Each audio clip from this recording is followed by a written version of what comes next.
What if I told you that China has spent more on infrastructure abroad than the United States did on the Marshall Plan?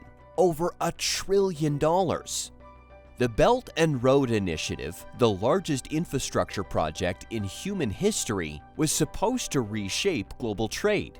Highways cutting through mountains, railways linking continents, ports transforming sleepy coastlines into global trade hubs. A total of 148 countries signed on, eager to share in the promise of economic transformation. But now, the cracks are showing. Half-finished megaprojects, skyrocketing debt, protests from communities left behind. What was once hailed as China's grand vision for the future is now tangled in financial crises, political tensions, and growing resistance. So, what went wrong? How did China's ambitious megaproject, once hailed as the future of global infrastructure, start falling apart? And more importantly, can Beijing still save it? To answer that, we need to go back to the beginning, to the moment China set out to build a new Silk Road for the modern world. In 2013, China unveiled the Belt and Road Initiative, BRI, a massive plan to link the world through infrastructure. Railways slicing across continents, highways bridging distant economies, deep-sea ports transforming isolated coastlines into bustling trade hubs, power plants, pipelines, fiber optic networks, everything a country could need to fuel its economic growth. And China? It had the money, the technology, and the drive to make it happen. The strategy was built around two main routes: the Silk Road economic belt, tracing the footsteps of ancient traders weaving through Central Asia and Europe, and the Maritime Silk Road, a vast seaborne network stretching through Southeast Asia, the Middle East, and Africa. Together, these routes formed an intricate web, one designed to reshape global commerce and cement China's role as an economic superpower. But this was about more than just roads and ports. The BRI aimed to open new markets for Chinese goods, secure access to vital raw materials, and integrate entire economies into China's supply chains. Beijing pitched it as a win-win deal, offering loans, investments, and partnerships to nations looking for a fast track to development. The timing couldn't have been better. Across the developing world, countries desperately needed new infrastructure but couldn't secure the funding.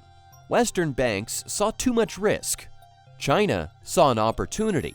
With trillions of dollars at its disposal, the Belt and Road Initiative promised a new era of global connectivity. At first, the results spoke for themselves. High-speed rail lines slashed travel times across Southeast Asia, supercharging trade. Modern ports in Africa and the Middle East transformed once overlooked regions into major shipping hubs. In Pakistan, roads, highways, and power plants were reshaping entire provinces, easing energy shortages and unlocking new economic possibilities. The scale was staggering. By 2017, the Belt and Road Initiative had expanded to more than 140 countries, touching nearly 75% of the world's population. The World Bank projected that trade flows in participating nations could rise by over 4%. Some analysts even predicted the initiative could inject a jaw-dropping $7 trillion into global GDP by 2040. It looked unstoppable. But beneath the surface, cracks were already forming. Unfinished projects, debt piling up at alarming rates, allegations of corruption. At first, the warning signs were subtle, easy to dismiss. Now, they're impossible to ignore. So, where did it all go wrong? For many countries that eagerly joined China's Belt and Road Initiative, BRI, the financial strain is becoming unbearable. Sri Lanka, Zambia, and Pakistan are among the hardest hit. Take Sri Lanka, for example. The country poured billions into infrastructure, expecting prosperity in return. Instead, when the debt became too much to handle, it had no choice but to lease its Hambantota port to China for 99 years, fueling accusations of debt trap diplomacy. Zambia is another cautionary tale. Drowning in debt to Chinese lenders, it found itself in a financial stranglehold, forced into restructuring deals that left little room for economic recovery. And then there's Pakistan, where the China-Pakistan Economic Corridor, CPEC, was supposed to be a game changer. Instead, rising interest payments and growing dependency on Chinese capital have only tightened the economic squeeze. So, was this all part of the plan? Critics argue that China knew exactly what it was doing, lending vast sums to nations already at high risk of default, ensuring leverage when they inevitably struggled.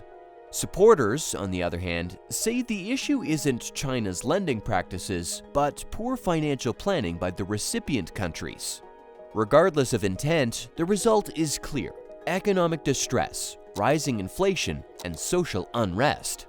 Beyond financial strain, many BRI projects face another harsh reality: delays, mismanagement, and outright failure.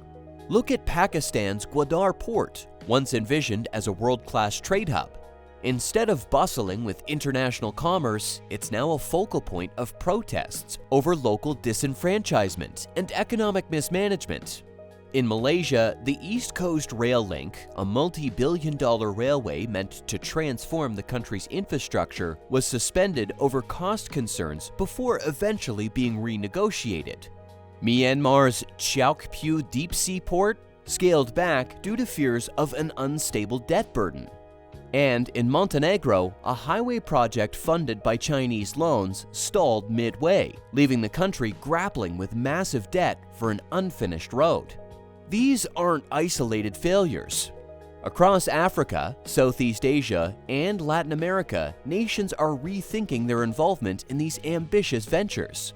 The grand promises of economic transformation are now clashing with the hard truths of mismanagement, corruption, and shifting political landscapes. But economic troubles aren't the only issue. The Belt and Road Initiative is also leaving a lasting mark on the environment and communities. From deforestation in Indonesia to displaced families in Africa, the consequences go far beyond economics. But just how deep does the damage go?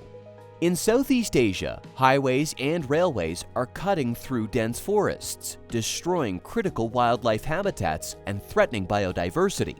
In Latin America, BRI-backed mining projects are polluting water sources and accelerating deforestation. And in Pakistan, the situation has reached a boiling point. Local fishermen in Gwadar have taken to the streets, protesting against Chinese-led development that they claim is wiping out their livelihoods. And the resistance isn't stopping there.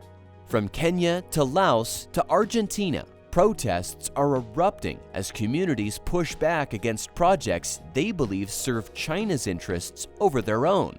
Beijing, sensing the growing opposition, has pledged to make the BRI greener. The Belt and Road Initiative, BRI, was never solely about infrastructure. From the moment it was launched, it did more than build roads and railways. It rewired global trade, shifted supply chains, and redrew economic alliances. But not everyone was on board. As China's network of highways, ports, and railways expanded, so did the concerns of global powers. Was this truly a win-win partnership, or was it a strategic maneuver to pull nations into an economic web? Some governments warned of debt traps, while others feared geopolitical dependence. Either way, the message was clear: China's growing influence was too big to ignore. In response, major players like the US, the European Union, and India stepped up. They didn't just criticize the BRI, they sought to counter it.